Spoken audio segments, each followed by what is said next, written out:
nggak enak.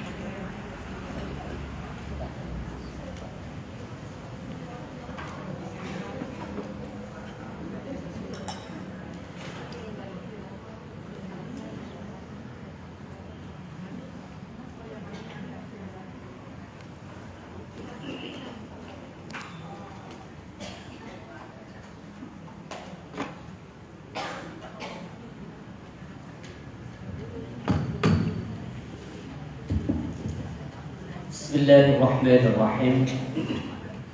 Assalamualaikum warahmatullahi wabarakatuh. Alhamdulillahi rabbil alamin wa bihi nasta'inu ala umur dunya waddin. Wassalatu wassalamu ala ashrafil anbiya'i wal mursalin wa ala alihi wa ashabihi wa man tabi'ahum bi ihsan ila yaumiddin. Amma ba'du. Allahumma salli wa sallim wa barik ala nabiyyina Muhammadin wa ala alihi wa ashabihi wa man tabi'ahum bi ihsan ila yaumiddin. Amma ba'du. Qala Allah Ta'ala fil Qur'anil 'Aziz. أعوذ بالله من الشيطان الرجيم وسارعوا إلى مغفرة من ربكم وجنة عرضها السماوات والأرض أعدت للمتقين.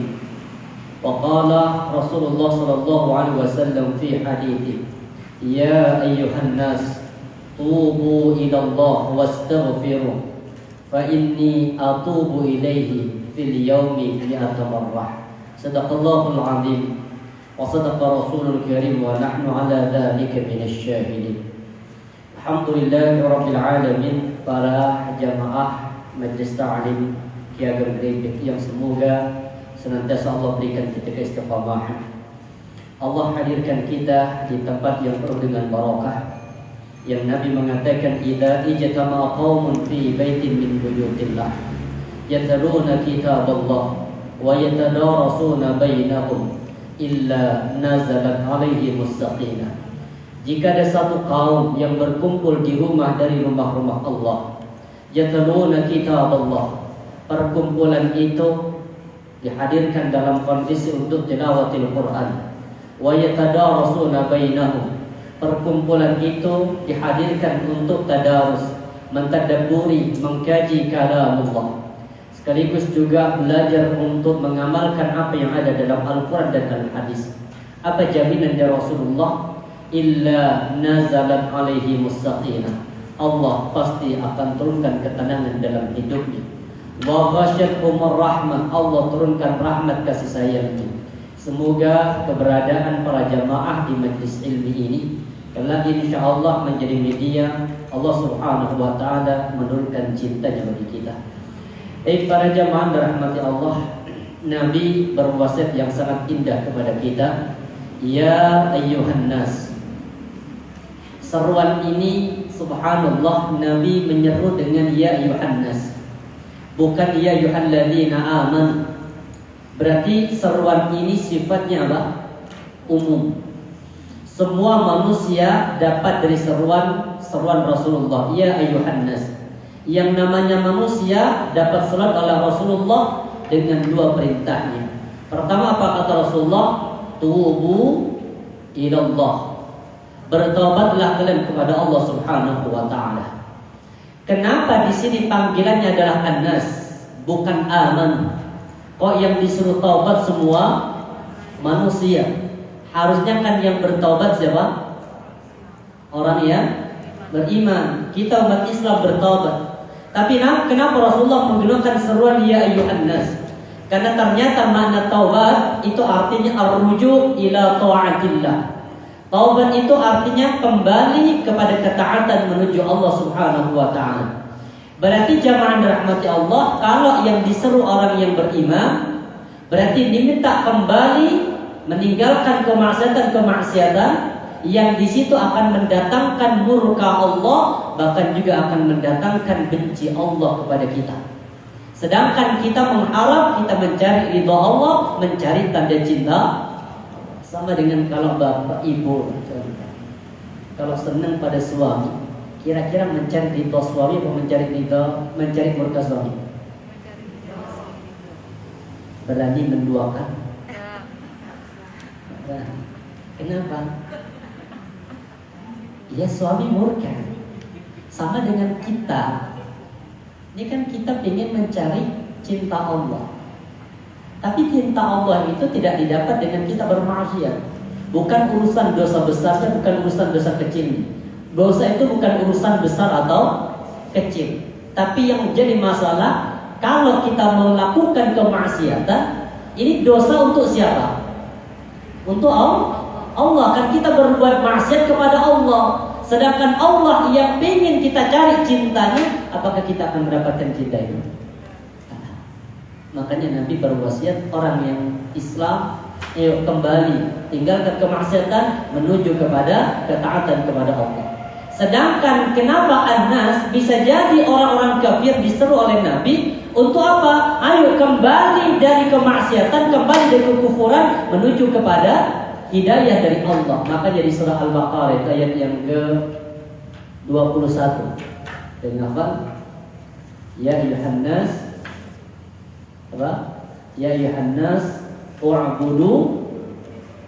Ya, masuk lupa. Al-Baqarah ayat 1. Ya ayyuhan nas u'budu rabbakumul ladzi. Terus walladzina min qablikum la'allakum. Ayat itu diseru siapa? Amanu apa An-Nas? An-Nas. Berarti apa? Seruan bertobat, seruan kembali kepada Allah itu berlaku kepada semua manusia, mau muslim ataupun kafir. Makanya kalau ada kita punya saudara yang masih di luar agama Islam, berarti tahu cara kita atau kewajiban kita adalah mendoakan, bukan mengistighfarkan. Apa doanya? Semoga Allah berikan hidayah. Ada saudara mungkin Nasrani bersih. Apa yang kita ucapkan? Yahdi. Semoga Allah memberikan hidayah. Tapi para jamaah rahmati Allah, maka tugas kita yuk kembali kepada Allah, wastaghfiruh, dan senantiasa beristighfar kepada Allah. Fa inni atubu fil yaumi mi'ata marrah. Kata Rasulullah, karena sesungguhnya aku bertaubat kepada Allah sehari berapa? 100 kali. Alhamdulillah. Tapi para jamaah, hari ini kita lanjutkan materi kita. Saya tidak pakai laptop karena di kitab ini masih lengkap, dan tambahan-tambahannya nanti kita akan tambahkan lewat secara lisan langsung. Kita buka halaman 199. Masih terkait dengan pelaksanaan ibadah sholat. Nanti sampai kita akan bahas dengan hal-hal yang membatalkan sholat. Kita bahas halaman 199 terkait dengan perkataan atau sejenisnya yang dalam sholat masih diperbolehkan. Padahal kalau ngomong itu sampai keluar kata dalam sholat, sholatnya batal. Tapi tidak semua ungkapan atau hal-hal yang versi kita seperti orang yang sedang komunikasi, tapi dalam sesungguhnya itu masih diperbolehkan. Maka di sini akan kita bahas perkataan atau sejenisnya yang mirip dengan perkataan, seperti ke orang nangis. Boleh sholat sambil nangis? Belum sesuku. Sampai mohon maaf ya, ada lafaz dalam tangisan ini. Boleh? Iya, ini kan nangis apa sejenis dengan perkataan. Boleh apa tidak, nanti tidak akan bahas. Baik, pertama yang boleh kita lakukan dalam sholat, kita sebagai seorang makmum boleh, seorang wanita boleh memperbaiki, menuntun bacaan imamnya jika imamnya itu adalah seorang wanita. Berarti syarat di sini, kalau ada seorang perempuan yang menjadi imam, kemudian semua jamaahnya di situ itu adalah semuanya para wanita, imamnya salah, boleh seorang imam diperbaiki dan dituntun. Syaratnya apa? Sama-sama wanita. Kalau yang imamnya laki, Bolehkah seorang wanita kemudian menuntun bacaan imam? Boleh. Tapi kalau yang jadi imamnya suami, sholat di rumah. Dan suami kan sholat di rumah, jamaahnya anak sama istri-istri, anak-anak sama istri. Salah. Ya, anak-anak sama istri. Boleh apa tidak? Boleh. Yang dikhawatirkan itu jika dalam sholat itu imamnya laki-laki berjamaah dengan para laki-laki yang lainnya, kemudian satu pun dari laki-laki tidak ada yang hafal dengan yang dibaca imam gak bisa jawab, perempuan di belakang tidak boleh menuntun bacaan itu. Dan ini kalau kita tarik dari pembahasan ini juga, seorang wanita ini kalau belajar tahsin Quran, sebagian ulama mengharamkan kalau belajar kepada laki-laki. Beda ya dengan ta'lim, beda. Kalau ta'lim, sahabiah, istri para sahabat datang pada Nabi minta, ya Rasulullah, suami-suami kami datang dengan bihaditsika, dengan hadismu ya Rasulullah. Sedangkan kami gak punya apa-apa, kami gak punya ilmu. Maka Rasulullah katakan, silahkan kumpulkan para wanita-wanita, istri sahabat, tunjukkan harinya, kemudian aku akan hadir di situ untuk mengajarkan hadis. Kalau ta'lim boleh, tapi kalau belajar Quran, kalau masih ada guru perempuan, jangan belajar kepada guru laki. Kenapa? Karena kalau tahsin itu, mohon maaf ya, tahsin itu kan yang diperbaiki apa nih? Nadanya kan, naik turunnya. Pasti orang kalau ngaji itu pasti apa? Ya tawanna bil Quran, pasti bernyanyi dengan Al-Quran. Naik nada turunnya, dikhawatirkan nanti kemudian kalau gurunya laki-laki, di situ dimasukkan apa? Seperti orang yang perempuan kalau ngomong dengan laki kan tidak boleh apa? Mendayu-dayu. Ngaji Quran kalau nggak mendayu-dayu gak enak. Apalagi metodenya apa? Umi. Kemudian apa? Tilawati, qiraati. Itu yang pertama. Yang kedua, ketika kita membaca, belajar Quran, itu yang diperhatikan juga makhraj, tempat keluarnya huruf. Di mana tempat keluarnya huruf kan bersumber dari lisan. Berarti guru kalau ngajari harus apa? Lihat, ibu mohon maaf mulutnya kurang buka. Kan fathah itu A. Kan gak enak. Indah, mohon maaf. Ini kalau masih ada guru perempuan, ini sebagian ulama mengharamkan belajar kepada guru laki. Kecuali kalau memang tidak ada guru perempuan. Sholat saja, bu, sholat. Ya ini nyata-nyata sholat ya. Apa? Sholat kondisi mohon maaf menghadap semuanya ke arah kiblat. Ketika seorang imam laki-laki salah, kemudian jamaahnya banyak laki-laki, kita ikut sholat di situ, perempuan dilarang untuk memperbaiki bacaan imam. Untuk apa? Menghindari fitnah. Apalagi sampai ini kalau belajar kan. Maka kalau sudah ada guru perempuan, lebih baik cari guru ustadzah. Ada yang belajar guru ustadz?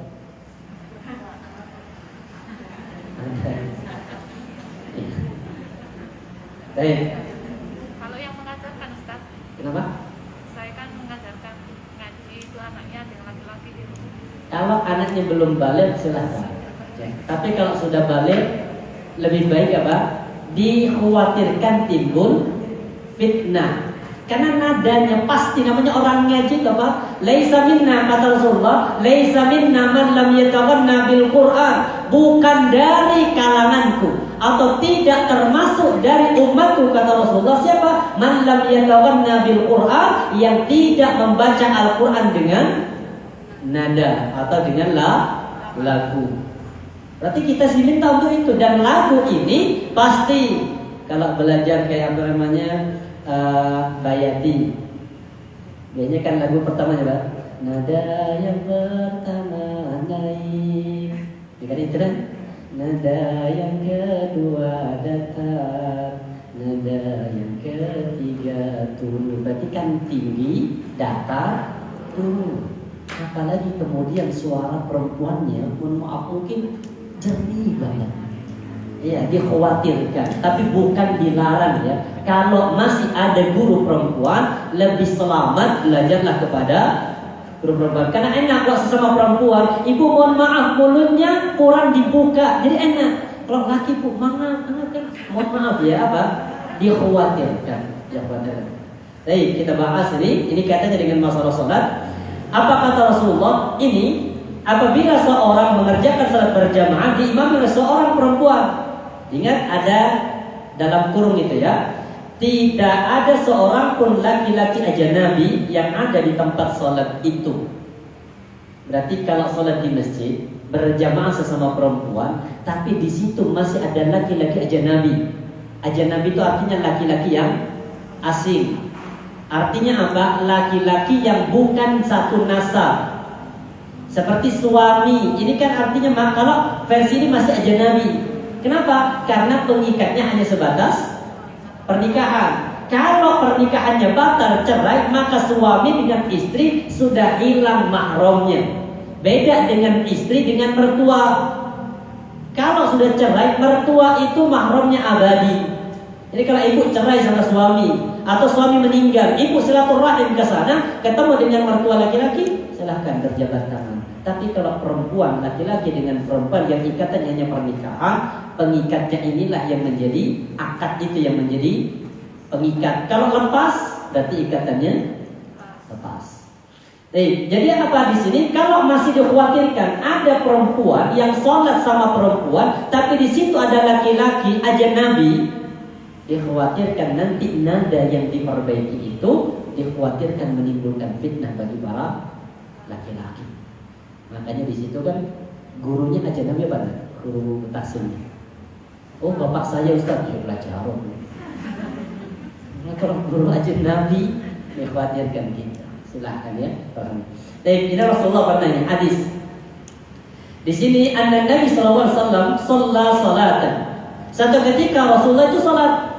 Faqara fiha. Kemudian Rasulullah ketika salat membaca Al-Qur'an. Fa lubisa alaih. Kemudian bacaan Rasulullah itu apa? Lubisa. Ini kalau ini kayak setan itu, iblis. Apa artinya? Lupa atau apa? Terkacaukan bacaan itu. Padahal Nabi apa? Hafidz Quran, pasti Rasulullah hafidz Quran. Tapi namanya hafidz Quran manusia. Ibu kita itu pun maaf, hafal yang kita baca. Kadang tiba-tiba langsung blank.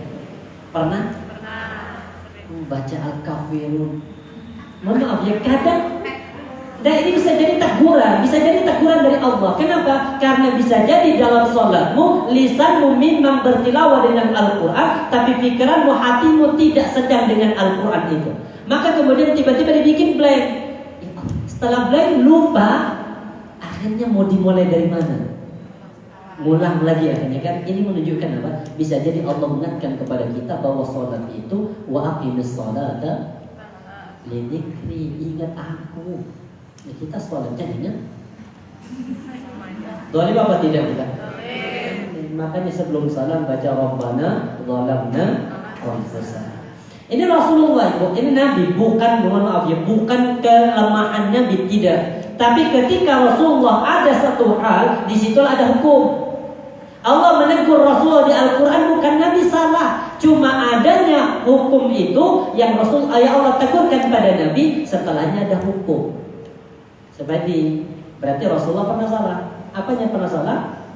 Ngaji Quran, Al-Quran langsung diturunkan pada Nabi, tapi Nabi pernah lupa.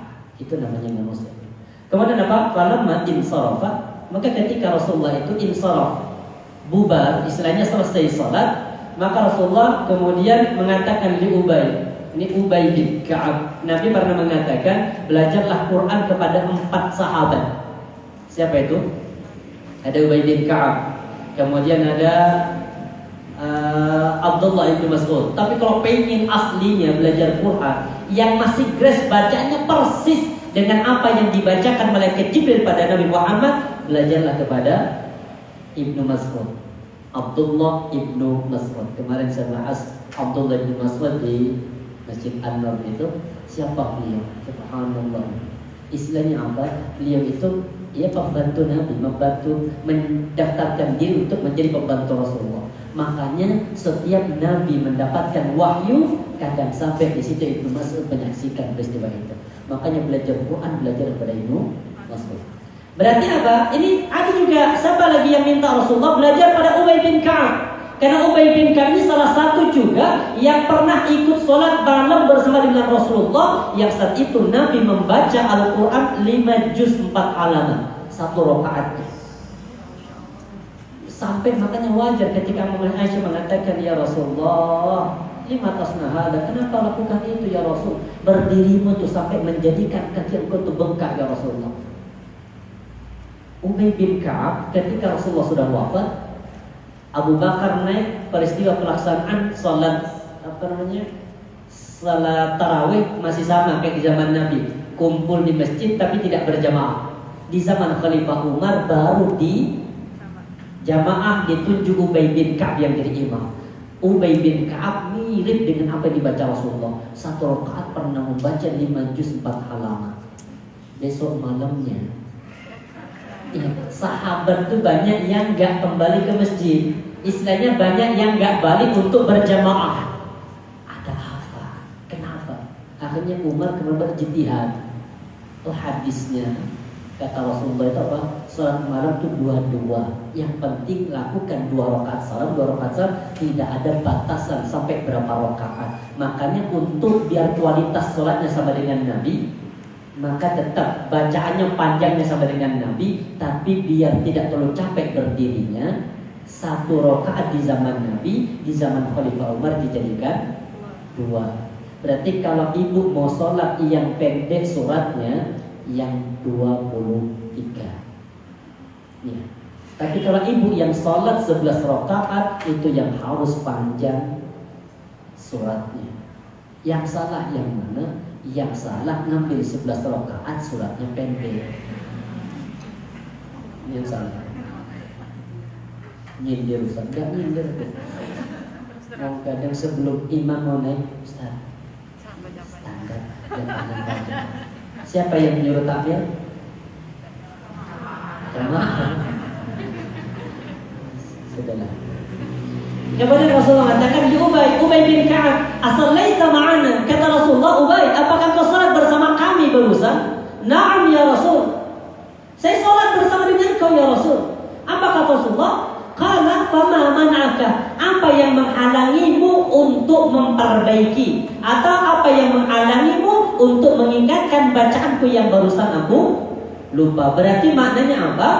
Kalau ada imam yang salah, ada imam yang lupa dalam bacaannya, makmum boleh memperbaiki, menuntun. Tapi perlu saya garis bawahi. Coba perhatikan di dalam kitab itu ada 3 yang perlu digaris bawahi. Yang pertama, disampaikan nanti pada para suami itu, sebaiknya makmum itu tidak memberitahukan kelanjutan bacaan Qur'annya jika imam masih mengulang-ulang bacaan. Kan ada imam yang sholat tiba-tiba lupa, balik lagi, kemudian lupa lagi, balik lagi, makmum diem. Jangan kemudian karena merasa hafal belum salah kan, mohon maaf ya. Kadang imam masih diem sebentar, makmum sudah apa? Apalagi yang maaf dibaca surah pendek, makmumnya hafal semuanya, rame. Padahal aturannya ini, kalau imam masih mengulang-ulang, berarti imam itu masih pengen mengingat tersendiri terlebih dahulu. Karena yang terbaik itu. Jadi yang terbaik itu makmum diam. Biar apa? Makmum tetap khusyuk dengan bacaan imam. Biarkan imam dulu yang mengingat dengan apa yang dia lupa. Yang pertama ini. Jadi jangan membantu bacaan imam kalau imam masih apa? Mengulang-ulang, masih berusaha untuk mengingat. Yang kedua, jangan membantu bacaan imam apabila imam itu diam sebentar. Karena bisa jadi diamnya imam itu bukan karena lupa. Bisa jadi diamnya imam karena apa? Mungkin masih tarik nafas. Bisa jadi diamnya imam itu karena lupa, pengen masih mengingat bacaan yang mau dibaca. Jadi perhatikan di sini, jangan ketika imam diam sebentar sudah langsung diperbaiki.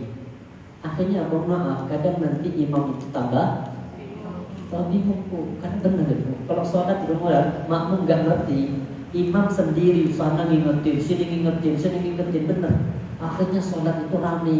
Padahal kalau sholat yang syar'i itu imamnya di depan satu, maka wakil imam di belakangnya. Kalau ibu sholat di Masjid An-Nur itu, di An-Nur di Jangkalan itu di belakangnya imam nggak boleh, sudah dikapling. Ya, nggak boleh ada yang istilahnya, nggak boleh ada yang masuk di situ.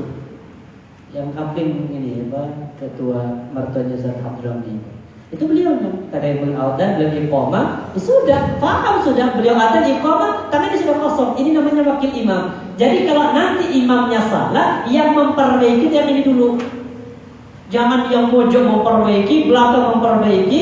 Akhirnya dalam satu masjid itu bisa jadi ramai dengan yang lebih parah, sana memperbaiki bacaannya berbeda, ini muridnya berbeda. Mohon maaf ibu, akhirnya dalam sholat itu hilang kehusyuan. Jadi ini yang perlu diingat. Jadi ibu kalau nanti sholat dengan suami, karena mungkin bacaan suami lebih pendek dari bacaan kita, ibu karena mentang-mentang lebih banyak hafalannya, baru suami ambil nafas sudah di. Ya, kemudian yang ketiga ini juga, mohon maaf ya, yang ketiga ini juga penting. Ada kemarin saya ngisi di salah satu masjid, ada yang bertanya, Ustaz, kalau imamnya salah Ustaz, biasanya membaca ghairil maghdub, pakai ghair, itu artinya selain atau bukan, ghairi bukan aku. Tapi kadang imam ini membacanya bukan ghairi, tapi dibaca dengan ghairil maghdub. Sudah tak perbaiki Ustaz, sudah saya tegur Ustaz, tapi masih tetap dengan ghairil maghdub. Apakah saya sebagai makmum wajib untuk membaca amin? Perhatikan di keterangan yang nomor 3 ini. Saya bacakan sebentar yang tidak kita biar paham. Jangan memberitahukan kelanjutan bacaan kepada imam ketika imam melakukan kesalahan dalam membaca. Kalau tadi yang kedua apa? Yang pertama lupa hafalannya. Mengulang-ulang biarkan dulu sampai nanti kalau sudah diem agak lama berarti imam memang benar perlu bantuan. Yang kedua, kalau imam masih diem jangan dulu, tapi kalau diamnya sudah agak lama baru imam itu benar sudah lupa butuh bantuan. Yang ketiga, kalau ini bacanya benar, hafalannya bagus, istilahnya nggak ada yang terlupakan, hanya salah dalam apa? Hanya gak salah dalam tajwidnya. Tapi ingat, imam itu tidak ada niatan untuk merubah makna. Sama orang zaman dulu, ketika diajar Al-Fatihah, biasanya kan al-ha, ha orang Jawa itu agak sulit. Biasanya ha itu berubah menjadi ka. Makanya muncul kataman. Sering dengar ayo kataman. Itu kan dari khotama. Kataman itu artinya apa? Kalau kataman itu artinya menyembunyikan. Berarti kalau ada orang kataman, pasti banyak yang dilompati dan cepat hatam. Iya. Ustaz kok tahu? Saya pernah sekali baru awal ke Singosari, belum ngisi gap begini, diminta sama mertua, ada adiknya mertua mau nikah, disuruh hataman, 2 orang ibu hataman.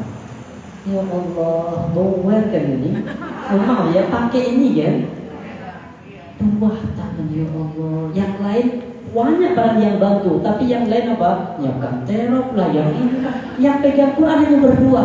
Sebelum duha harus selesai. Dari jam 8 kalau tidak salah duha selesai. Berdua berarti kan harus baca berapa? 15 juz. Yang satunya enak karena sudah biasa, istilahnya sudah bisa hafal. Saya kan nggak biasa baca panjang. Jadi saya stabil kataman aja. Akhirnya baca awal atas, baca bawah atas. Akhirnya sama bareng yang ini. Kalau beliau mungkin khataman, saya kenapa kok begitu? Niatannya sudah salah. Kenapa niatannya salah? Karena Nabi kan minta orang kalau baca Quran itu la taqra min aqalli 3 layalin, jangan hatamkan Quran lebih. Istilahnya apa? Lebih daripada 3 hari. Maksudnya sehari hatam Quran itu jangan. Kenapa? La yufaqihu, pasti tidak akan pernah paham. Jadi standarnya kalau menghatamkan Quran pribadi, standarnya biar bisa memahami itu 3 hari. Ini kan kadang hanya berapa jam? Dari jam 8 sebelum duhur harus selesai. Jadi 9, 10, 11, 12, 4 jam, 15 juz. Bisa? Bisa. Katakan kan? Nah, ini kesalahan kita di situ. Jadi kalau mohon maaf ya, sudah diajarkan baca ha. Karena mungkin sulit, apalagi belajar kalau sudah berumur itu. Makanya kenapa belajar tahsin pengikutnya sedikit. Kan itu tadi. Apalagi sudah kayak kita ibu, sudah enak pas nih baca enak. Balik minggu depan, balik lagi dengan kesalahan. Makanya ngajar short aja, short, lembut hari itu. Balik minggu depan, balik lagi bu. Apa maknanya? Jadi mohon maaf, di sini kalau dalam kitab ini, kalau sudah berusaha tidak ada niatan untuk merubah makna, kata dia ya di dalam kitab ini, tak usah diperbaiki. Kalau mungkin baca alhamdulillah, alhamdulillah, alhamdulillah, alhamdulillah. Kan mungkin sudah keras bu, tapi jadi imam, otomatis kan batal sholat itu. Kenapa? Imamnya baca alhamdulillah, makmumnya enggak itu alhamdulillah. Ya sampai buyar bisa jadi. Iya. Jangan rahmati Allah, di sini keterangannya perhatikan, selagi kesalahan itu tidak mengakibatkan perubahan makna. Jadi kalau tidak ada niatan untuk berubah makna, seperti itu. Kalau maknanya secara zahir memang jauh, seperti ada kata alhamdulillahirabbil alamin. Kalau alamin itu artinya penyakit. Makanya muncul namanya adabun alim. Kalau kita baca alhamdulillahirabbil alamin, segala puji bagi Allah yang berpenyakit. Ya kan jauh artinya itu. Tapi kalau sudah usaha sudah, tapi kok muncul mungkin pendengaran kita masih seperti biarkan sesuai dengan kemampuan. Di sini selagi tidak merubah makna, dan mohon maaf, perubahan makna itu bukan perubahan makna yang fatal. Ada yang fatal ibu. Bahkan ada teman itu CMM Mubaligh itu ngimami yang dibaca surah Ali Imran. Yang dibaca ini ya ayyuhalladzina amanu la ta'kulur riba adha'afan mudha'afa wattaqullaha la'allakum tuflihun wattaqun naral lati u'iddat lil muttaqin. Ini kan fatal ini. Fatal ini. Harusnya kan al-muttaqin ayat selanjutnya kan wasari'u ila maghfiratin min rabbikum wa jannatin 'arduha samawati wal ardu u'iddat lil muttaqin. Kalau yang ini fatal apa? Wattaqun nar, takutlah kalian kepada api neraka. Allati waquduhan nas, yang bahan bakarnya adalah neraka, itu adalah manusia, u'iddat lil muttaqin, disediakan bagi orang-orang yang bertakwa. Ini baru fatal. Kalau kebagiannya diingatkan. Walaupun imamnya maksa, ingatkan itu. Harusnya apa? U'iddat lil kafirin, disediakan bagi orang-orang yang kafir. Kalau ini fatal maknanya. Tapi kalau tidak ada niatan merubah makna, kemampuannya menghafalkan Quran yang sedemikian itu, maka tidak usah dipaksakan dalam sholat. Tapi kalau sudah kayak begini, dia mundur. Jangan maksa jadi imam. Sadar diri. Ustaz, yang bangun masjid kan saya. Ini imam itu bukan urusan bangun. Karena imam itu ada fikihnya, sedangkan makmum tidak ada fikihnya. Ini contoh dalam sebuah hadis.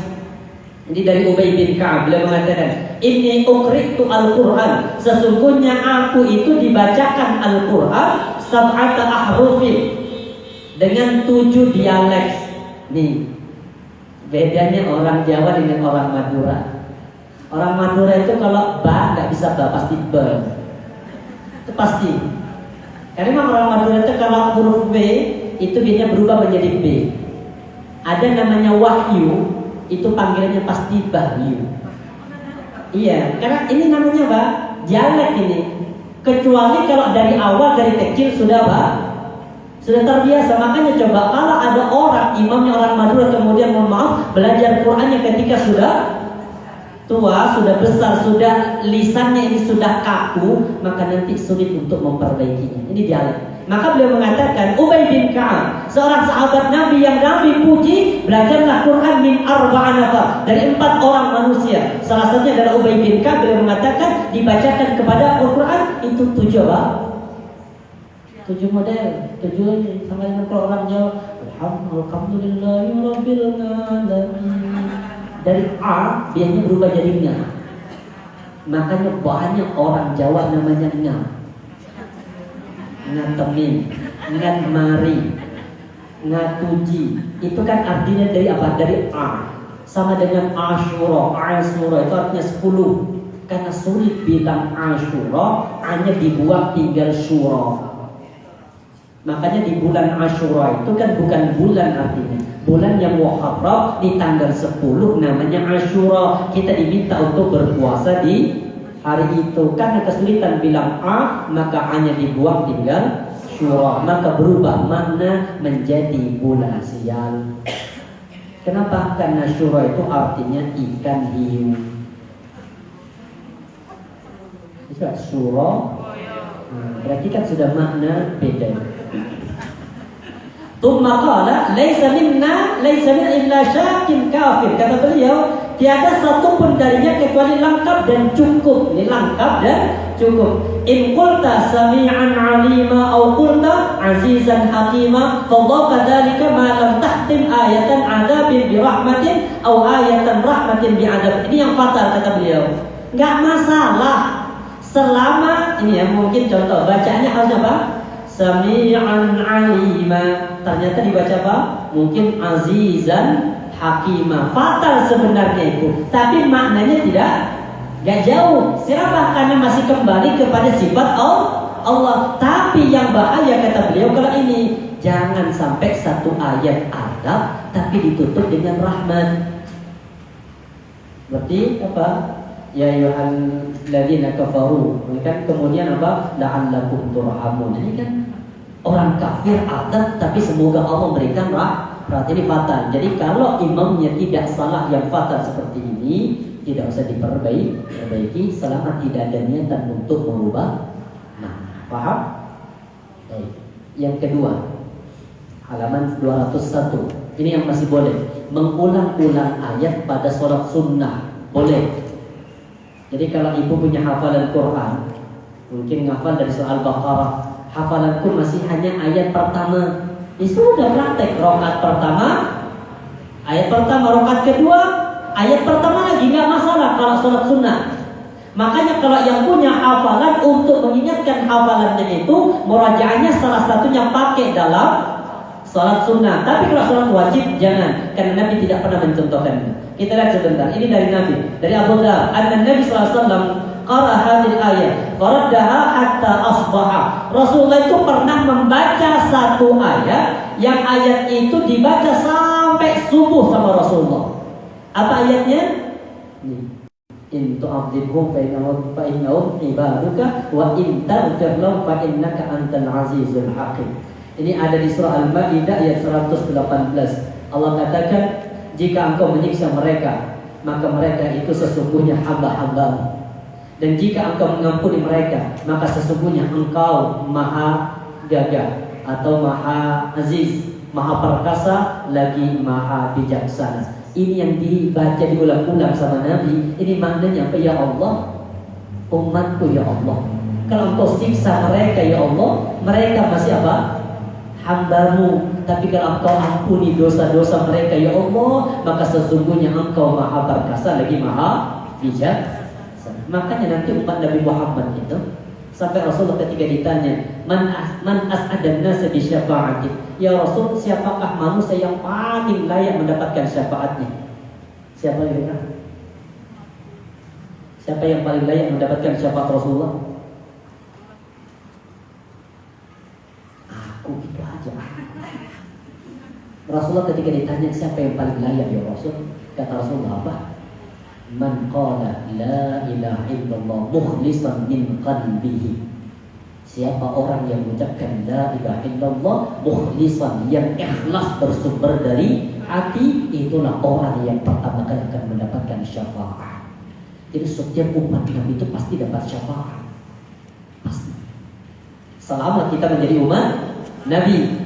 Karena Rasulullah sering mengatakan apa? Laisa minni, bukan dari golonganku. Ini beda lagi. Tapi kalau kita masih diakui sebagai golongan Nabi Muhammad, pasti mendapatkan syafaat. Cuma begini Bu, ada di antara umat Nabi itu sudah dikasih syafaat ketika sebelum ditimbang. Ternyata apa? Karena banyaknya dosa, syafaatnya belum mencukupi untuk menyelamatkan dirinya dari siksa. Akhirnya dimasukkan dalam neraka. Tapi ketika umat Nabi Muhammad berada dalam neraka, Rasulullah itu sudah berada dalam surga. Nabi nggak tinggal diam. Ini cintanya Rasulullah pada kita. Nabi itu nggak menikmati surga itu sampai Nabi memperjuangkan, datang di hadapan Allah, di bawah arsy Allah. Nabi kemudian bersujud. Fawaqa'tu lahu sajidah. Rasulullah, aku langsung sujud. Dan Allah membiarkan sujudnya Nabi sampai begitu lama. Setelah begitu lama, Allah mengatakan, ya Muhammad, irfa' ra'sak, angkat kepalamu. Wa qul yusma, ngomong Muhammad akan didengar. Wasal, mintalah Muhammad, yu'ta, Allah akan diberikan. Washfa, mintalah syafaat Muhammad, tusyaffa, engkau diizinkan untuk berikan syafaat. Nabi ketika mendapatkan itu langsung minta syafaat. Apa yang Allah izinkan Nabi berikan syafaat?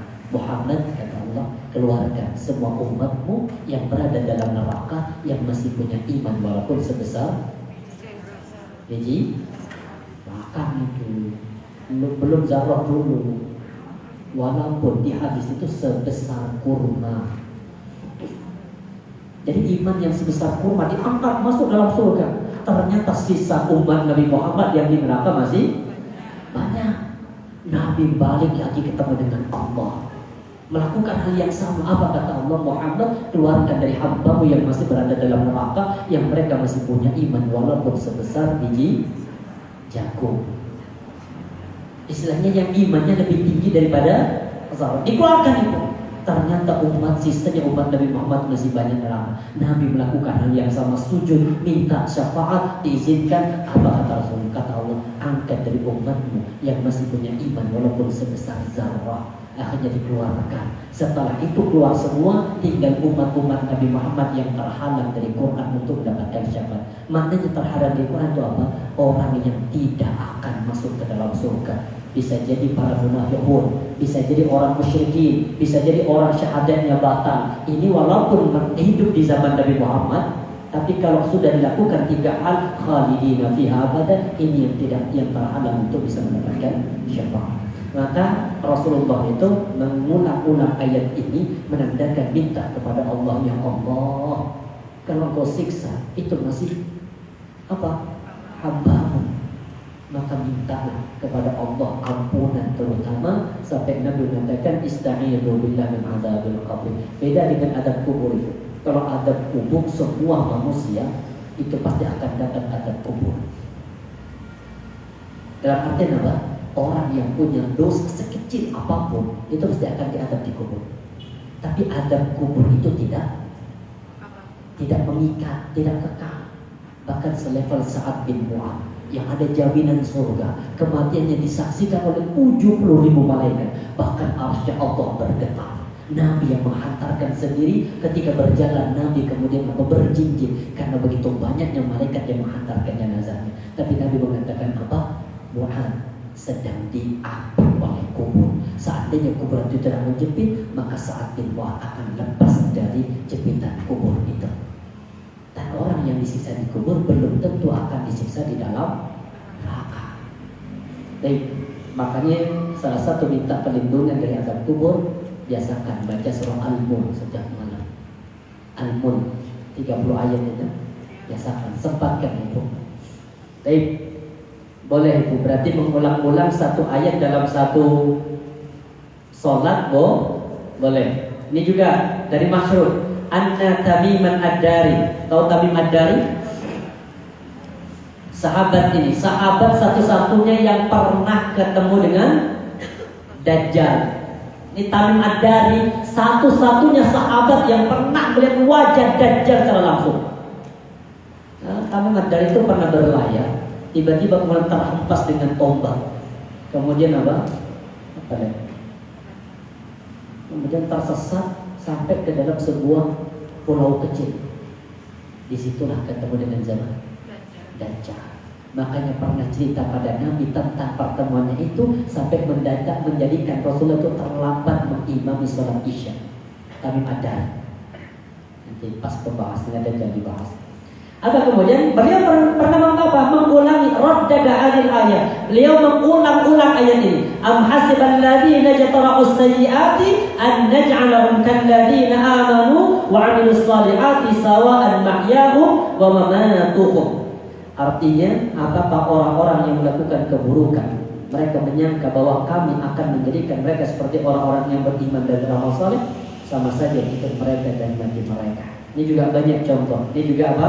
Dari Sa'ad bin Ubaid. Ini juga sama pernah mengulang-ulang ayat. Berarti mengulang-ulang hafalan satu ayat pun dalam sholat sunnah boleh. Tapi kalau dalam sholat wajib jangan. Kenapa? Karena Nabi, para sahabat tidak pernah mencontohkan itu. Yang boleh dicontohkan itu mengulang-ulang surat. Boleh. Ada sahabat yang sering mengulang-ulang surat apa? Al-Ikhlas. Tapi bukan rakaat pertama Al-Ikhlas, rakaat kedua Al-Ikhlas. Tidak. Beliau membaca ayat dulu, tapi sebelum rukuk ditutup dengan surah Al-Ikhlas. Nanti rakaat yang kedua baca lagi. Habis itu kemudian ditutup lagi dengan Al-Ikhlas. Perbuatan ini menjadikan imamnya terasa apa? Jenuh. Ini terus ketika ditanya, "Panggil, kenapa melakukan ini?" Jawaban beliau, "Aku cinta dengan sifat Allah yang ada di surah Al-Ikhlas ini." Apa kemudian kata Rasulullah? Allah mencintai karena cintamu dengan sifat Allah yang ada di surah Al-Ikhlas ini. Kalau kita kan baca Al-Ikhlas karena cinta beda. Sama-sama baca tapi beda apa? Beda tujuan. Yang ketiga, menangis dan sesegukan dalam sholat diperbolehkan. Menangis sesegukan dalam sholat diperbolehkan. Tapi ingat, dalam tangisan itu, kalau dalam kitab Minhajus Salikin di bab tentang masalah pembatal sholat, kalau tangisan itu mengeluarkan suara, yang suara itu sampai 2 huruf. Istilahnya tangisan itu yang sesegukan sampai apa? Kalau 2 huruf itu berarti apa? Atau atau pokoknya sama kayak begitu. Kalau dalam kitab itu dikatakan batal sholatnya. Kenapa? Karena masuk berbicara. Jadi kalau nangis silahkan tangis, tapi jangan dalam sholat itu tangisannya sampai ada suara. Sering kok banyak orang yang kadang imam nangis banyak. Di sini kita ambil contoh. Pertama, jadi yang bawa Quran yang bawa di kitab juga sudah ada. Yang bawa Quran mungkin yang tidak bawa kitab di ayat surah Maryam ayat yang ke-58. Allah katakan idza tutla 'alaihim ayatul rahmani kharru sujada wa bukiya. Dan apabila dibacakan kepada mereka ayat-ayat yang Maha Penyayang, maka mereka menyungkur dalam keadaan sujud dan menangis. Berarti dalam kondisi baca Quran itu memang sunnahnya membaca Quran dalam kondisi menangis. Nanti dibuka dalam kitab Minhajul Muslim di bab adab membaca Quran. Apa kata di situ di dalam kitab itu dikatakan apa? Iqra'ul Quran fatabaqau fabku. Bacalah Al-Quran dan tangisilah Al-Quran. Fa in lam yastati, kalau enggak bisa fatabaqau. Pura-pura nangis. Pernah baca Quran pura-pura nangis? Pura-pura nangis maksudnya apa? Berusaha untuk nangis. Tapi jangan ayat masalah surga. Gak ngerti artinya. Ya, tangisilah Quran ini. Terutama mohon maaf ayat yang terkait dengan masalah apa? Azab, masalah neraka. Selevel Aisyah saja itu. Aisyah Ummahatul Mukminin yang Nabi ketika ditanya man ahabban nas, siapa manusia yang paling kau cintai ya Rasul? Jawabannya apa? Aisyah. Itu beliau ketika ingat dengan hari kiamat, beliau masih meneteskan air mata dan menangis di depan Rasulullah SAW. Makanya ini saya kisahkan Abdullah bin Mas'ud tadi. Abdullah bin Mas'ud itu masuk Islam ketika Islam jumlahnya masih 5 orang. Beliau masuk Islam berarti jumlahnya 6. Ini as-sabiqun al-awwal. Beliau itu kemudian sebelumnya jadi pengembala kambing miliknya tokoh kafir Quraisy yang dapat doa kehancuran dari Rasulullah. Namanya Ini ada 7 tokoh dari kafir Quraisy itu yang didoakan kehancuran Rasulullah. Beliau menjadi salah satu dari pengembalanya. Kemudian apa? Ketika sudah masuk Islam, beliau minta, ya Rasulullah, wis jadikan aku sebagai pembantu dan sebagai pelayan. Maka diizinkan untuk menjadi pelayan Rasulullah. Maka setiap saat beliau bisa masuk ke dalam kamar Nabi. Bahkan Abdullah bin Mas'ud itu pemegang rahasia Rasulullah. Beliau pernah datang, Ibnu Mas'ud dipanggil. Ibnu Mas'ud menghadap pada Rasulullah dan minta, wahai Ibnu Mas'ud, tolong bacakan Al-Quran untukku. Apa kata Ibnu Mas'ud? Ana aqra 'alaika wal Qur'anu 'alaika tunzil. Kata Ibnu Mas'ud, aku akan bacakan untukmu ya Rasul, sedangkan Al-Quran ini Allah turunkan kepada dirimu. Maksudnya apa? Gak layak ya Rasul aku yang bacakan di depanmu, karena Al-Quran ini diturunkan langsung oleh malaikat kepada oleh Allah lewat perantara malaikat kepada Nabi. Kan harusnya apa? Nabi yang membacakan untuk Abdullah bin Mas'ud. Tapi apa kata Rasulullah? Aku senang mendengarkan bacaan Quran dari bacaan orang lain. Makanya nih, kalau kita tarik juga gambarnya begini. Jadi kalau nanti kita mendengarkan Quran itu sama sebagaimana Nabi mendengarkan itu. Jadi kalau nanti ada yasinan, mungkin di kampung ibu ada yasinan, tunjuk satu saja yang baca, yang lain imam. Jangan semuanya ikut baca, karena Allah katakan apa? Wa idza quri'al Qur'an fastami'u, dengerin. Yang kedua apa perintahnya? Wa ansitu, diem. Berarti kalau orang sedang dibacakan Quran, yang lain diam dengarkan, kecuali ada niatan untuk tahsin. Istilahnya mungkin hafalan bersama, silahkan. Niatannya hafal, bukan niatannya dibacakan Quran. Dan kemudian apa? Dibacakan ibu surah An-Nisa sampai yang ke-42. Habis itu Rasulullah amsik, tahan, cukup. Maka kemudian Abdullah bin Mas'ud melihat Rasulullah melirik Rasulullah dan mendapati mata Rasul itu sudah basah dengan air mata. Berarti apa? Para sahabat, para nabi Rasulullah itu ketika membaca Al-Quran senantiasa menangis. Bagaimana dengan kita? Pernah baca Quran kemudian sambil menangis karena takut dengan apa yang sedang kita baca.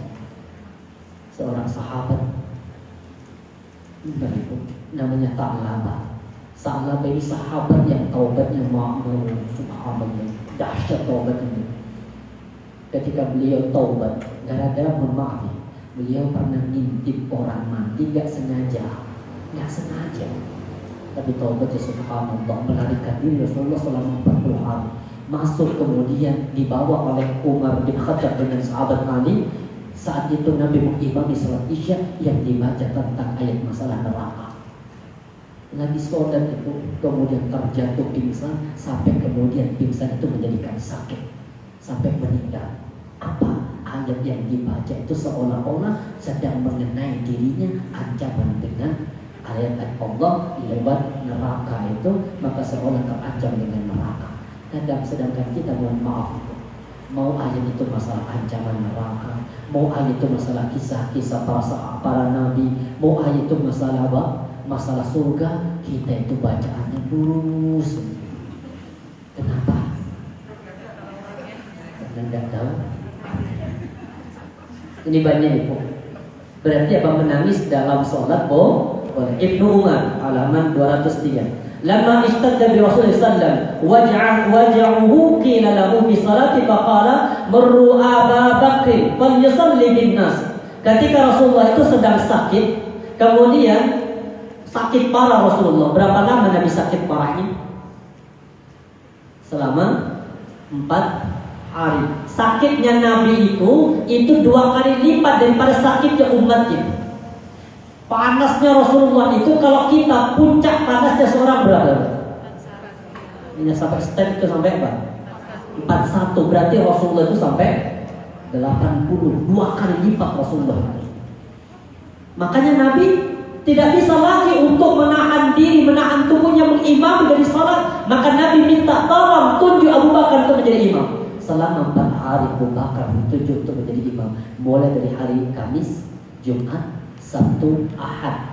Senin pagi Rasulullah itu bangun. Berarti apa ya? sakitnya mereda, untuk sholat subuh hadir, tapi karena sudah diimami sama Abu Bakar, dibiarkan Abu Bakar menjadi imam, Rasulullah sholat di belakangnya. Habis itu kemudian Rasulullah diwafatkan oleh Allah. Para jamaah rahmat Allah, apa kata Aisyah? Aisyah itu kan putri dari Abu Bakar. Aisyah mengatakan menimpali, Inna Abu Bakr rajulun raqiq. Wahai bapak, wahai suamiku atau wahai Nabi, sesungguhnya bapakku itu rajulun raqiq. Apa? Pria yang lembut. Abu Bakar tuh karakternya lemah lembut, fisiknya kurus, bahkan saking kurusnya tuh celahnya sering kedodoran. Itu Abu Bakar itu. Tapi untuk urusan iman jangan ditanya, dahsyat semuanya kalah. Takut semuanya dengan Abu Bakar, tapi takutnya bukan karena karakternya yang keras, tapi karena sifatnya yang lemah lembut. Tapi kelemah lembutan hati itu menjadikan kekuatan iman pada diri Abu Bakar. Beda karakternya dengan Umar. Umar itu karakternya keras, tapi hatinya lembut. Makanya Umar sering nangis ketika baca Quran. Sedangkan kita lemah lembut, tapi hati kita yang keras. Itu makanya baca Quran insya Allah akan melembutkan hati. Boleh. Yang keempat, meniup ketika sedang sholat karena ada keperluan. Ini boleh. Jadi kalau maaf ya, mau sujud tiba-tiba ada apa biasa? Semut, tiup boleh, tapi sekali tiupannya. Sekali, benar sekali. Ini boleh maksudnya. Tapi kalau sudah berkali-kali bisa jadi akan membatalkan sholat. Ini hadisnya. In kasyafatis syamsu ala ahdi Rasulullah sallallahu. Matahari mengalami gerhana pada masa Rasulullah. Tsumma nafa'a fihi akhir sujudihi. Kemudian beliau meniup pada akhir sujud beliau dengan lalu beliau berdoa, apa? Rabbi alam ta'idni an la tu'adzibahum wa ana fihim. Ya Allah, nih jadi adanya apa ya? Gerhana itu di zaman Nabi itu sebagai bentuk sebuah ancaman ya. Iya. Jadi ketika di zaman Rasulullah terjadi gerhana, maka Nabi berdoa, ya Allah, apa tidakkah kau berjanji kepada aku, Allah tidak akan pernah mengadab satu kaum ketika aku masih hidup di dalamnya. Maksudnya, ya Allah, hindarkan umatku ini dari musibah, dari bala ketika aku masih berada di dalamnya. Jadi seolah adanya gerhana itu menjadi apa? Bencana, karena nanti hari kiamat itu mirip. Awal munculnya matahari itu tidak akan muncul selama 3 hari. Setelah itu baru nanti akan muncul dari sebelah barat. Jadi hari pertama matahari nggak muncul itu ya kayak seperti apa? Kayak hujan, kayak mungkin masih mau hujan. Maka orang masih tetap kemana? Yang ke sawah masih ke sawah, yang ke pasar masih ke pasar, yang mengembala masih mengembala, menganggap ini hanya seperti biasa. Makanya kalau terjadi gerhana itu harus jadikan pelajaran kelak ketika Allah akan terbitkan matahari sebelah barat, akan ditahan matahari itu tidak terbit. Makanya kan gelap. Jadi kalau kita sering terjadi gerhana itu kan gelap, takut. Maka dari situ Rasulullah kemudian apa? Sambil mendiam-diam dalam sujudnya. Itu boleh. Dalam sebuah hadis yang lain coba. Qultu li Qudamah bin Abdullah bin Ammar al-Kilabi sahib Rasulullah sallallahu, inna nata'adda birihi hammam fi Masjidil Haram idza sajadna faqala kunfuhu. Kata beliau, sesungguhnya aku terganggu dengan bulu merpati di Masjidil Haram. Karena benar merpati itu sejak zaman Nabi berarti. Sekarang kan banyak merpati. Berarti apa? Kotorannya merpati itu tidak najis. Kenapa? Karena bersumber dari makanan binatang yang halal dimakan dagingnya. Jadi semua binatang yang halal dimakan dagingnya, maka kotorannya tidak najis. Kecuali kalau binatang yang memang haram untuk dimakan, maka di situ najis, kencingnya najis, kemudian apa lagi? Kotorannya juga najis. Pernah lihat Ustaz Yar Nasir ketika sedang ke Makkah di Madinah itu, beliau meminum air susu kambing dicampur dengan kencing unta, minum susu unta dicampur dengan kencing unta. Boleh Bu. Dong, emang itu apa? Obat. Coba, pengen tahu rasanya. Berarti apa menunjukkan halal dan juga tidak najis. Baik. Kemudian di sini apa? Ada bulu merpati yang senantiasa mengganggu. Berarti kalau pas sujud dia khawatirkan kena hidung, menjadikan orang bersin. Maka apa kata Rasulullah? Unfuhu. Ditiup aja nggak masalah. Tapi ingat tiupannya sekali, jangan berulang-ulang. Baik, yang kelima yang masih boleh berdaim. Selama daimnya itu ada untuk keperluan, boleh. Kemudian yang keenam, berbicara sebentar untuk kemaslahatan sholat. Tapi ini mohon maaf ya, berbicara bukan pas sholatnya. Yang pernah terjadi apa? Ketika Rasulullah mengimami sholat asar. Berapa rakaat sholat asar? Ternyata Rasulullah itu dapat 2 rakaat salam. Berarti apa? Nabi salah. Sahabat itu ya ikut. Mungkin Nabi mengimami sholat ini di qasar, tapi bukan kondisi safar, tetap mungkin. Apa kemudian kata sahabat? Fasallama fi rak'atain, Rasulullah salam di rakaat yang kedua. Faqama dzul yadaini. Kemudian Rasulullah apa?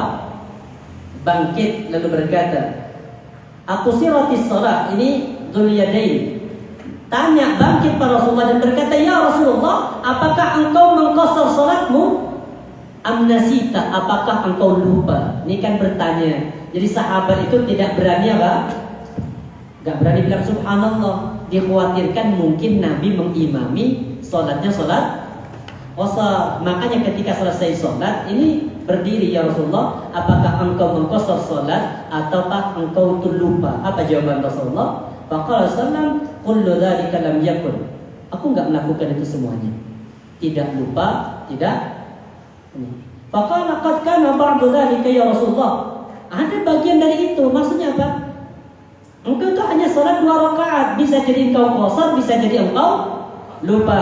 Karena apa Rasulullah? Faqala 1 rakaat. Udah ya. 4 kok. Kurang mas, ngobrol lama. Tapi masalah sholat. Maka kalau sudah benar, iya tadi mas datang sudah apa? Mungkin sudah sujud, berdiri, nggak usah mengulangi sholatnya, tinggal tambah 1 rakaat, tutup dengan sujud sahwi. Jangan salam dulu, sujud sahwi. Paham? Berarti boleh ngobrol tapi terkait dengan apa? Sholat itu pun kalau salah. Kalau nggak salah nggak boleh. Yang ketujuh, mengucapkan alhamdulillah ketika mengerjakan sholat bagi orang yang bersin. Ini boleh, nih hadisnya Ibu. Jadi kalau Ibu bersin dalam sholat, biasakan alhamdulillah. Boleh, tidak membatalkan. Yang kedelapan, mengucapkan alhamdulillah dalam sholat karena adanya perkara yang menyenangkan dan menggembirakan. Nah, ini juga boleh ini. Fa'asyara ilaihi Rasulullah sallam alimkut makana farafa Abu Bakar radhiyallahu anhu jadi fahamidallah ala ma'amarahu bihi Rasulullah sallam. Satu ketika Rasulullah itu berikan isyarat pada Abu Bakar. Ini waktunya apa nih? Waktunya sholat subuh pada hari apa? Senin. Kan Nabi sakit. Siapa yang ditunjuk jadi imam?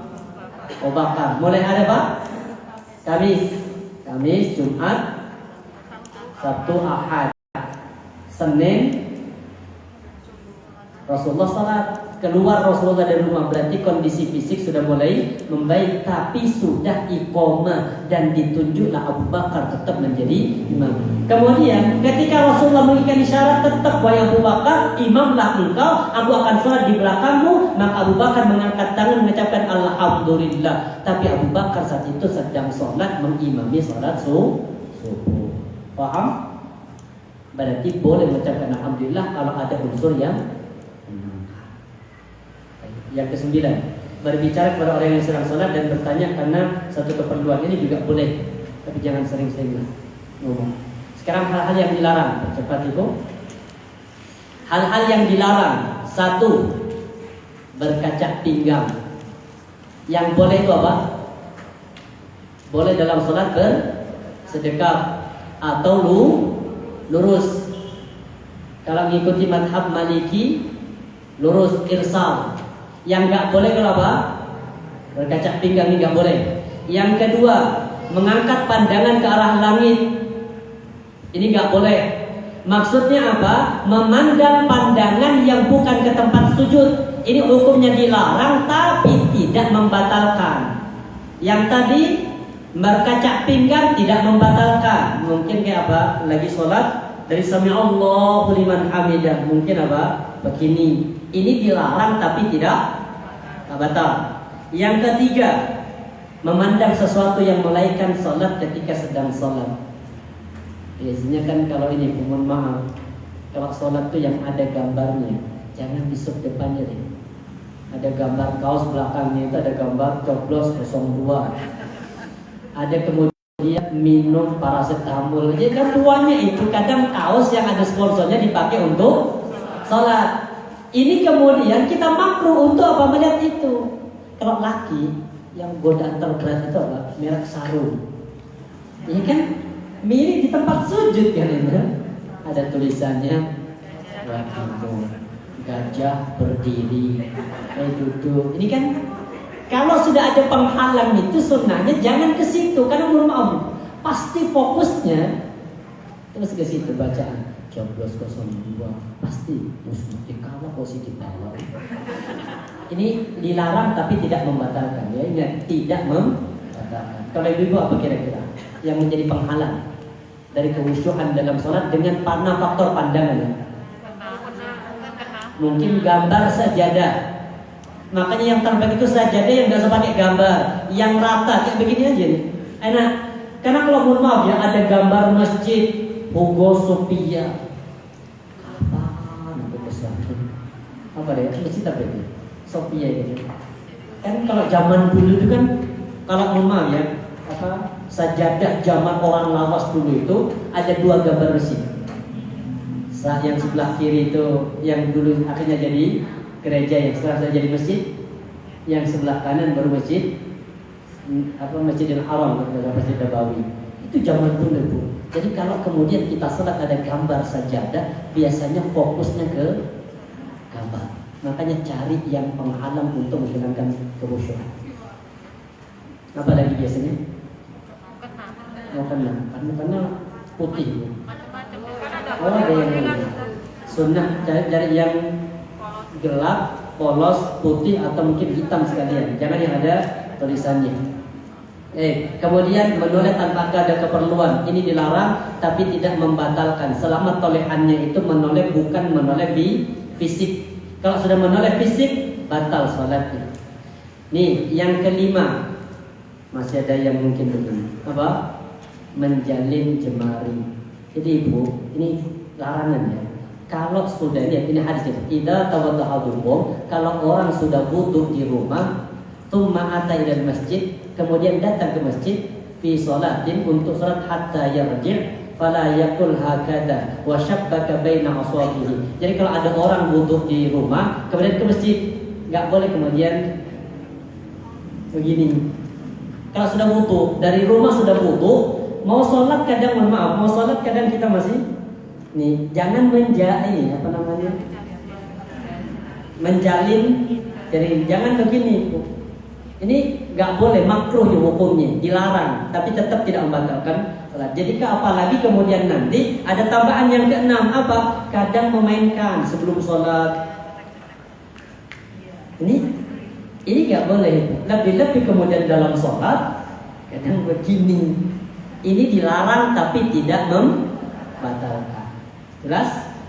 Jadi kalau dari rumah, di masjid pun, sebelum kita pulang, habis zikir pun, itu tidak boleh kemudian begini. Ini namanya menjalin jemari. Itu dilarang sama Rasulullah. Jadi jangan begini. Kadang kan kita ya kebiasaan, nyaman kan. Begini. Ini kadangnya. Tapi ini dilarang kalau kita mau sholat. Baik, yang keenam mengemeratkan jemari juga nggak boleh membunyikan. Yang ketujuh berselimut dengan kain baju yang menjadikan kedua tangan di dalamnya di dalam cakupan selimut, lalu engkau rukuk dan sujud dalam keadaan itu. Artinya apa? Larangan kalau nanti kita itu tangan kita berada di dalam, yang ketika mau sujud tangannya terhalang dari kain itu.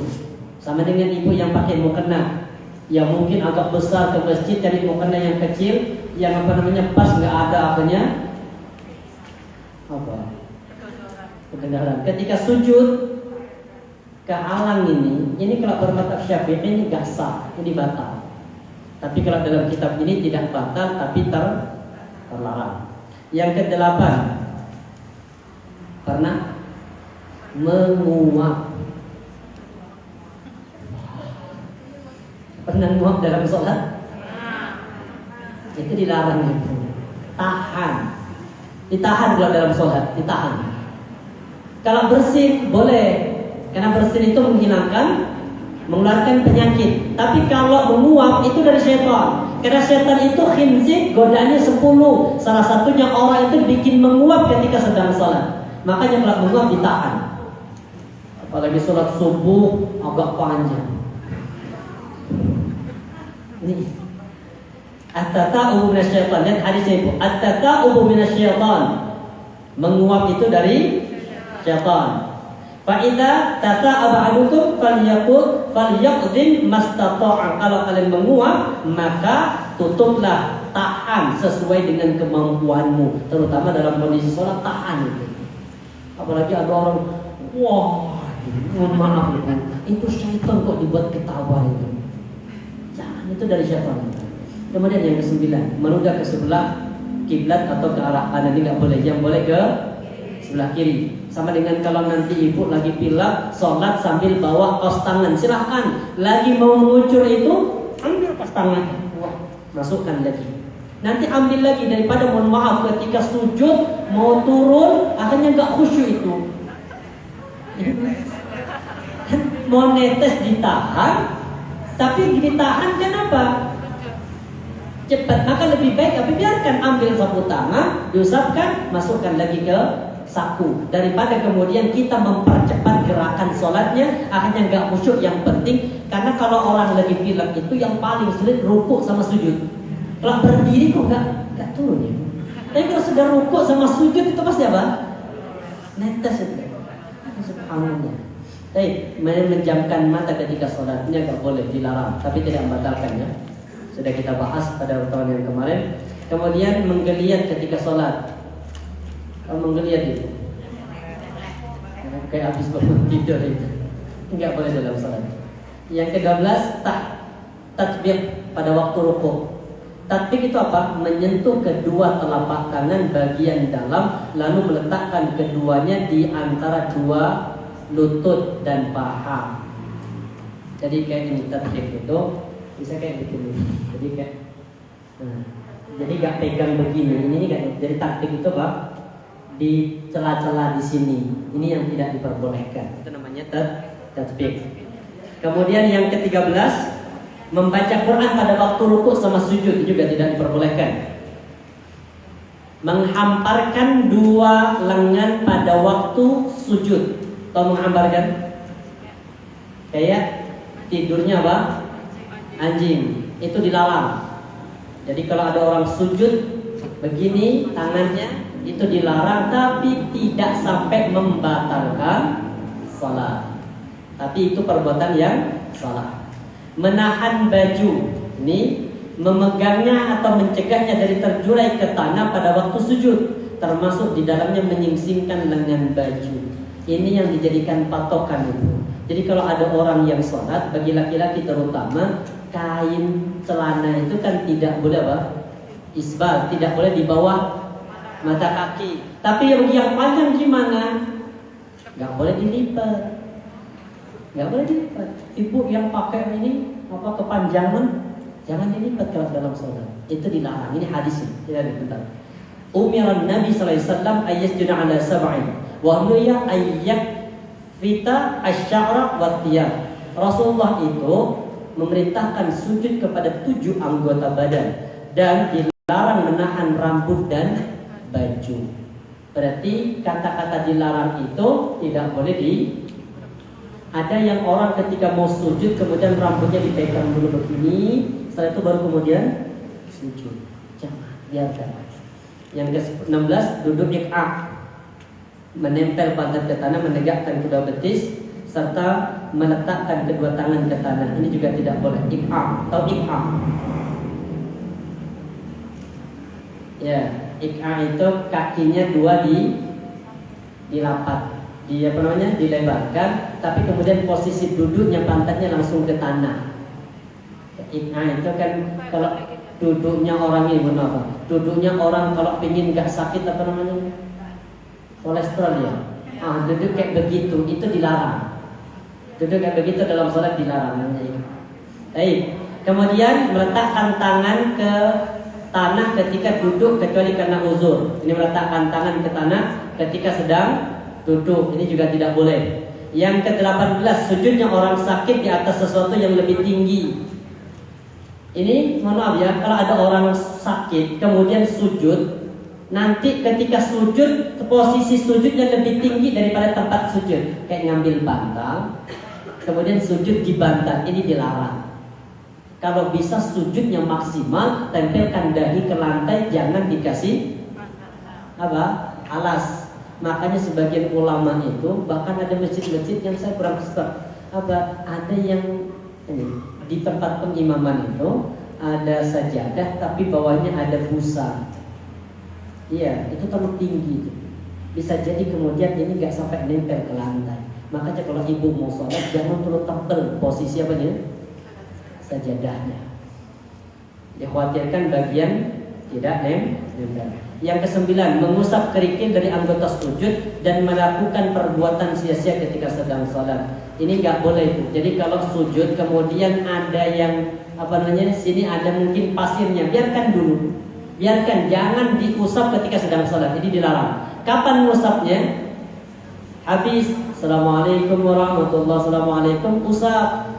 Ini mengusapnya itu bukan mengusap dahi, tapi mengusap apa? Mengusap kerikil yang nempel di dahi. Kenapa kok dilakukan itu? Karena di zaman Nabi sujudnya langsung dulu ke pasir. Terakhir 20 mendahulukan turunnya kedua lutut. Ini karena ini perbedaan yang nggak usah dibahas. Kalau dalam kitab ini, mohon maaf, dalam kitab ini yang afdal itu ketika sujud mendahulukan kedua tangan. Mendahulukan kedua tangan, bukan kedua lutut. Itu yang afdal. Yang ke-21, berisyarat dengan dua tangan ke arah samping pada waktu mengucapkan salam. Ada yang begini tuh. Assalamualaikum warahmatullahi wabarakatuh. Assalamualaikum warahmatullahi. Ada yang begini. Ini kata Rasulullah mirip seperti seekor kuda. Kalau lagi berhenti dari perjalanan, pasti ekornya mengepakkan ke kanan dan mengepakkan ke kiri. Ada apa begini? Assalamualaikum warahmatullahi wabarakatuh. Ini tangannya ikut. Ini dilarang, tapi tidak membatalkan. Paham sampai sini? Kemudian 22 mendahulukan imam dalam sholat. Ini hati-hati. Sedikit saya gambarkan itu. Kalau ibu sholat berjamaah, jangan pernah bergerak dari posisinya sebelum mendengar kata ba. Ingat? Hadisnya berbunyi apa? Idza kabbara, ini fil madhi kabbara. Idza kabbara, jika imam telah, fil madhi kabbara. Jika imam telah takbir, fakabbir. Di sini menggunakan huruf fa. Fa itu artinya bersamaan, seketika. Jadi berarti kalau imam Allahu Akbar, baru makmum langsung takbir. Jangan ada jeda. Yang ada orang yang bermaaf, salat Allahu Akbar, imam sudah begini, baru setelah imam takbir, belakang masih sibuk baca apa?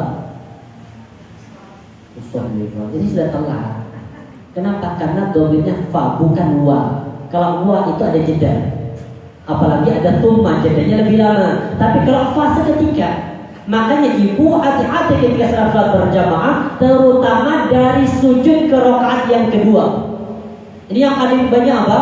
Kadang imam masih bergerak, makmum sudah berdiri. Ini kalau mendahului gerakan imam, bisa jadi hari kiamat bangkit dari kubur, Allah serupakan wajahnya dengan imam.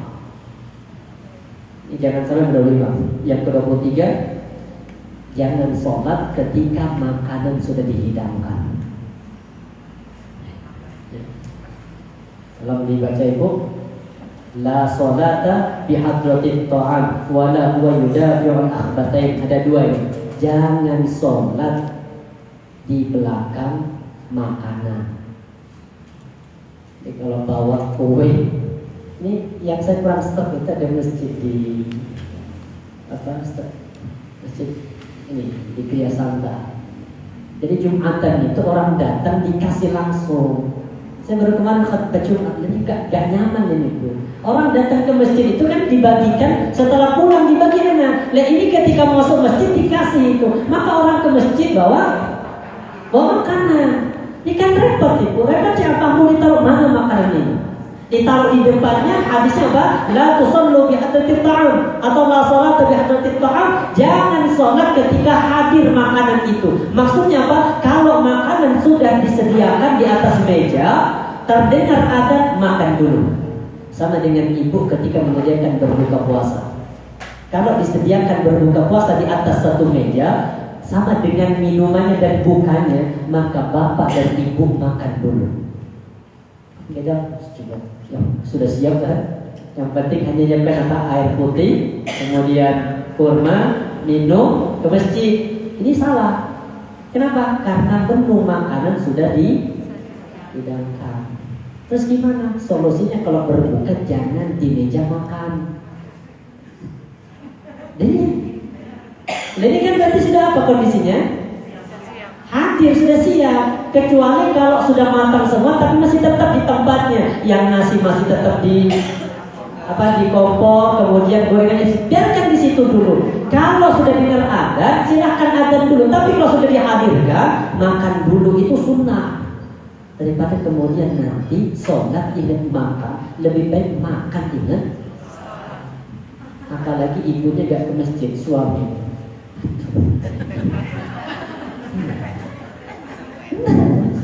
Pernah begini? Nyiapkan makanan untuk buka, satu meja dengan buka. Berarti sunnahnya Pak, makan dulu. Tapi kan kita pengen dahulukan jamaah dulu. Gimana solusinya? Jangan ditaruh di atas meja. Ustaz tak taruh meja tapi tak tutupi. Dan posisinya sudah apa? Hadarah. Hadarahnya hadir. Berarti sudah disiapkan. Yang kedua, ini juga hati-hati. Wala huwa yudafi'un akhbatai. Dan jangan sholat kalau menahan dua. Nahan kentut sama nahan kencing. Sholat sebenarnya pengen pipis tapi sudah koma. Akhirnya ditahan sampai belakang. Itu jangan Ibu, dilarang. Tetap sholatnya sah tapi dilarang oleh Rasulullah. Terus gimana? Sudah kencing aja dulu. Atau mungkin buang hajat dulu. Ustaz, buang hajat imamnya itu selesai, nggak masalah. Kita berangkat dari rumah, kalau sudah niatan untuk berjamaah sampai masjid kita nggak dapati jamaah, kita sudah berpahala seperti orang yang sedang sholat berjamaah. Itu keutamaan yang niatan sholat berjamaah. Sampai sini ada pertanyaan? Tunggu Ibu.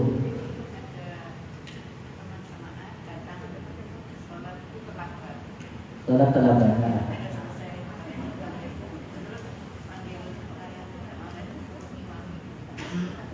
Ya, baik. Kalau ada orang yang sholatnya terlambat, kemudian jamaah yang lain sudah selesai, yang benar itu jangan suruh jadi imam. Karena otomatis ini niatannya sholat apa? Sunnah. Berarti dia posisinya sebagai sholat, niatkan dia posisinya sebagai makmum. Itu yang benar. Beliau yang belum sholat tadi jadi imam, kita membantu. Itu boleh. Niatannya kita sebagai sholat sunnah, karena yang wajib sudah ditunaikan tadi, dan itu diperbolehkan. Kecuali kalau kita datang ada orang yang sholat sunnah, nggak tahu kalau sholat sunnah, ya tetap sholat berjamaah nggak masalah itu. Tetap dia niatkan sholat sunnah, tapi jangan kemudian berubah niatnya jadi wajib. Nah, tetap sholat sunnah 2 rakaat salam, biar nanti makmum yang melanjutkan kekurangannya. Insya Allah seperti itu. Yang nggak boleh lagi kalau sholat 2 kali tapi jadi imam semua. Pernah sholat apa? Sholat Idul Fitri sama Idul Adha. Saya pernah ya dapat panggilan ngimami sholat Idul Adha di salah satu masjid di Singosari itu, tapi dia ikut pemerintah. Hari besoknya saya ikut Muhammadiyah sholatnya. Ini gak boleh saya 2 kali ngimami. Tetap kalau mau sholatnya yang ini ngimami nanti dalam salah Insyaallah dia diperbolehkan. Mungkin ada yang lain. Kalau suami dari masjid pulang terus imam kita Kalau patokannya gini sebenarnya, yang disunahkan pernah ada sahabat yang sholat di di kampung. Sudah selesai sholat di kampung, datang ke Masjidin Nabawi. Ternyata di Masjidin Nabawi baru azan. Ketika sudah diberdirikan sholat, sama Rasulullah ditegur, kenapa kau tidak sholat? Rasulullah, saya sudah sholat di situ. Apa kata Rasulullah? Kenapa kau tidak ikut sholat? Biar nanti yang di sana itu nilainya sunnah. Jadi sholat 2 kali. Kalau memang datang ke salah satu tempat, kemudian belum diiqomai, jangan kemudian kita di luar ngobrol. Tetap ikut sholat, itu sunnah Rasulullah. Maknanya apa? Jangan sampai masjid itu jadikan sebagai tempat untuk ngobrol. Kalau kemudian suami ingin mengimami, boleh, kalau ini posisinya sebagai suami. Tapi ikhtilaf ya. Kalau nanti dalam kitab Minhajul Muslim, kenapa anak yang belum baligh, anak yang belum baligh itu nggak boleh ngimami sholat wajib? Ulama ikhtilaf ya. Ada yang mengatakan boleh, ada yang mengatakan nggak boleh. Karena posisi anak yang belum baligh itu, dia posisinya niatannya masih sholat sunnah. Berarti ada perbedaan antara imam dengan makmum. Ada perbedaan niat. Yang diperselisihkan itu kalau beda niatnya yang timpa. Imamnya sholat sunnah, makmumnya sholat wajib, ini kan timpa. Yang diperbolehkan kalau imamnya sholat wajib tapi beda niat. Contoh sholat duhur, sholat asar. Kita belum sholat duhur karena safar, kita ikut gabung niatan kita sholat duhur, itu diperbolehkan. Jadi kalau dalam kitab itu, kenapa tidak diperbolehkan? Karena perbedaan dan ada yang membolehkan, ada yang membolehkan. Silahkan kalau mau nunjuk suami pulang dari mas imam mas, silahkan suami sebut imam, niatannya suami nanti sholat sunnah. Bisa jadi yang ini tadi, yang awal itu sholat sunnah, yang sana yang sholat wajib. Boleh yang seperti itu. Kalau mau yang seperti itu boleh. Jadi yang sudah sholat tadi, sahabat kan sudah sholat di mana? Di kampungnya. Datang ke Masjid Nabawi masih ada. Maka kata Rasulullah, kenapa tidak sholat keluar samaku? Di sana niatkan sebagai sholat sunnah. Berarti suami kalau mengimami jadi makmum di masjid, pulang ke rumah ingin mengimami suami, maka yang ini niatannya sholat sunnah, yang menjadi imam niatkan sholat wajib. Insyaallah seperti itu lebih aman solusi-solusinya. Karena fikih itu berbeda-beda. Mungkin ada yang lain dari pembahasan tadi, mungkin ada yang kurang jelas. Ya, monggo. Iya.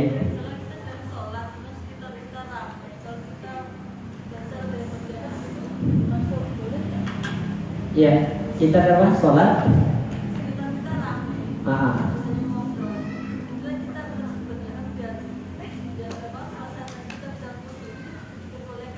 Ya, ada 2 pendapat ya. Kalau dalam kitab Minhajus Shalihin itu berdahem itu dimasukkan dari bagian berbicara, maka masuk kategori batal. Tapi kemudian diperbolehkan jika daemnya ini memang dibutuhkan.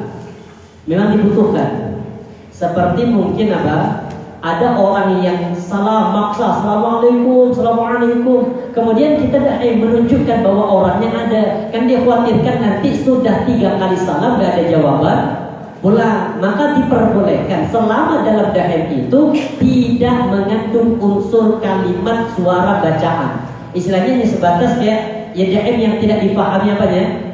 Seperti orang nangis tadi. Ya biasa nangis, tapi jangan dalam tangisan itu ada suara. Jadi kalau dahemnya ada tujuan, mungkin ingin menegur anak dia tidak rame karena mengganggu orang yang sholat, silahkan ibu. Tapi jangan sampai ada suara yang bisa dipahami dari kalimat dahemnya itu.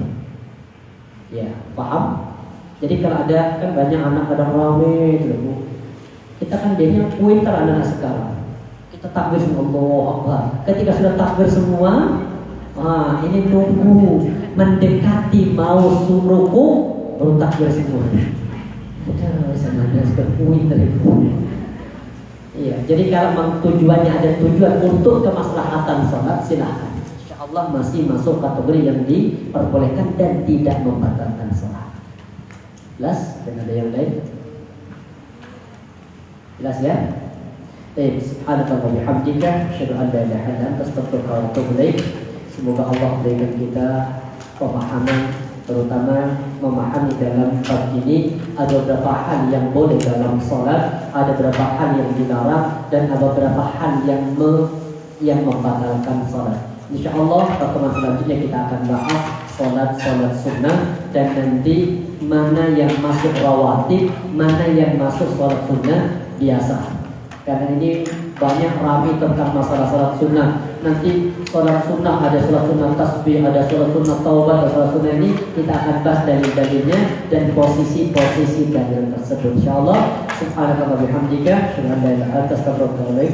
Assalamualaikum warahmatullahi wabarakatuh.